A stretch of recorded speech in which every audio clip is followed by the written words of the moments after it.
Delhi high court ने बाबा रामदेव को समन जारी करते हुए उन्हें नसीहत दी है कि वे एलोपैथी को लेकर उलझुल बयानों से बचें। अदालत ने रामदेव से कहा कि आप कोरोनिल का प्रचार करें, कोई दिक्कत नहीं है, पर एलोपैथी को लेकर ऐसे बयान देने से बचें। दिल्ली मेडिकल एसोसिएशन की याचिका पर सुनवाई के दौरान अदालत ने यह बात कही। मामले की अगली सुनवाई 13 जुलाई को होगी। एसोसिएशन ने कहा कि रामदेव जनता के बीच जो बयान दे रहे हैं उससे विज्ञान और डॉक्टर्स की छवि को नुकसान हो रहा है। अदालत ने इसके अलावा ट्विटर, मीडिया चैनल समेत कई सोशल मीडिया संस्थाओं से भी जवाब तलब किया है।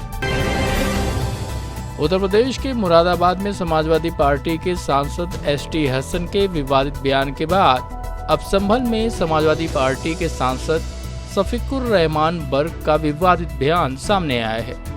समाजवादी पार्टी के सांसद डॉक्टर शफीकुर रहमान वर्क ने कहा है, कोरोना कोई बीमारी है ही नहीं। कोरोना अगर बीमारी होती तो दुनिया में इसका इलाज होता। यह बीमारी सरकार की गलतियों की वजह से आज़ाद इलाही है, जो कि अल्लाह के सामने रोकर गिड़गिड़ाने, माफी मांगने से ही खत्म होगी। ये बीमारी नहीं बल्कि आज़ाद इलाही है। हमसे गलतियां हुई हैं, खताएं हुई हैं, तो बहरहाल हम उनकी एक जगह अल्लाह के दरबार में बैठकर, हिंदू भाई अपने या जो भी जिस मज़हब का है, अपनी बारगाह में बैठकर सब दुआएं मिलकर करें और अल्लाह ताला के हमारी गलतियों को माफ़ कर दे और हम ये जो हमारे ये इस अज़ाब से हमें वो दे दे, छुट्टी दे दे। लेकिन इस पर सारी गवर्नमेंट बोलने लगी और कहने लगी कि आप तो ये बयान देकर भड़का रहे हैं। मैं क्यों भड़काता? मैं तो इस सच्ची बात कह रहा हूँ। मैं तो इसलिए कह रहा हूँ कि अगर ये कोई बीमारी होती तो इस बीमारी का इलाज दुनिया में कहीं तो हुआ होता, लेकिन हम इसका ये इलाज ये समझते हैं कि अल्लाह ताला हम जब एक जगह बैठकर उसके दरबार में बैठकर गड़गड़ाएंगे, रोएंगे, दुआ मांगेंगे, सबके लिए मांगेंगे, तो वो अगर उसने माफ़ कर दिया तो सब खत्म हो जाएगा। योगी सरकार ने सीबीएसई बोर्ड की तर्ज पर उत्तर प्रदेश माध्यमिक शिक्षा परिषद की 12वीं की परीक्षा भी रद्द कर दी है। Deputy CM doctor Dinesh Sharma ने गुरुवार को राज्य सरकार के इस फैसले के बारे में बताया। प्रधानमंत्री जी ने पूरे देश में जिस प्रकार से अलग अलग प्रदेशों की समीक्षा करने के बाद सीबीएसई बोर्ड में उन्होंने 10वीं और इंटरमीडिएट दोनों की परीक्षा को रद्द कर दिया था। उत्तर प्रदेश में माध्यमिक शिक्षा परिषद बोर्ड चूंकि विश्व का सबसे बड़ा बोर्ड है और हमारे पहले तो 60 लाख बैठते थे, 56 लाख से भी ऊपर विद्यार्थी इसमें बैठ रहे थे। 100 साल का इतिहास है और 100 साल के इतिहास में पहली बार हमारी हाई स्कूल और इंटरमीडिएट की परीक्षा नहीं होती। कहने का तात्पर्य यह है कि हाई स्कूल की परीक्षा हम पहले निरस्त कर चुके थे। आज हम इंटरमीडिएट की जो 12वीं कक्षा है उसकी परीक्षा को भी कोरोना का संक्रमण देखते हुए उसको हम निरस्त कर रहे हैं। अमेरिका में एक जीव रिसर्चर्स के लिए कौतूहल का विषय बना हुआ है। बाल्टीमोर शहर के मैरीलैंड साइंस म्यूजियम में एक नीले रंग का केकड़ा सुर्खियों में है। नीले और लाल रंग के पंजों वाला एक केकड़ा आधा नर और आधा मादा है। दरअसल इस केकड़े की एक बेहद दुर्लभ कंडीशन है जिसे द्विपक्षी ग्रेंडोमार्फी कहा जाता है। ये एक ऐसी कंडीशन है जिसमें किसी भी जीव में नर और मादा दोनों की ही विशेषताएं होती हैं। 4.5 इंच लंबे इस केकड़े को मैरीलैंड के एक वाटरमैन ने ढूंढा था। चीन के वैज्ञानिकों ने हाल ही में कृत्रिम सूरज बनाने का दावा किया है। चीन द्वारा तैयार किया सूरज असली सूरज की तुलना में 10 गुना ताकतवर है, यानी प्रकाश देगा। 10 सेकंड में कृत्रिम सूरज का तापमान 16 करोड़ डिग्री सेल्सियस के करीब पहुंच गया। इसका अर्थ यह है कि प्राकृतिक सूरज की तुलना में गर्मी 10 गुना ज्यादा रही।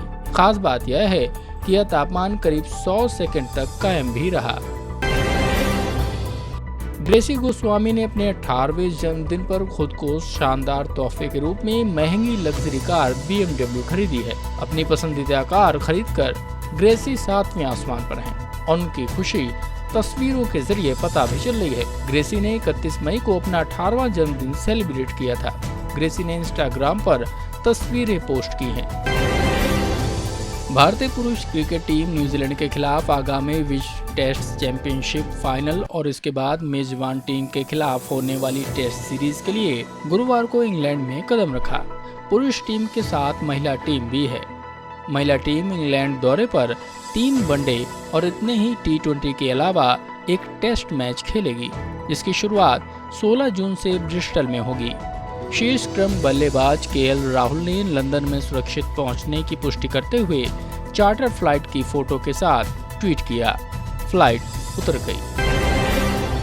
अमेरिका के सुप्रीम कोर्ट ने निचली अदालतों के आदेश पर फिर सुनवाई करने से मंगलवार को इनकार कर दिया। कंपनी ने क्षतिपूर्ति के आदेश पर फिर से विचार करने के लिए निवेदन किया था। यह क्षतिपूर्ति उन महिलाओं को दी जानी है जिन्हें जॉनसन एंड जॉनसन के पाउडर व इनसे संबंधित उत्पादों के इस्तेमाल के बाद से कैंसर हो गया था।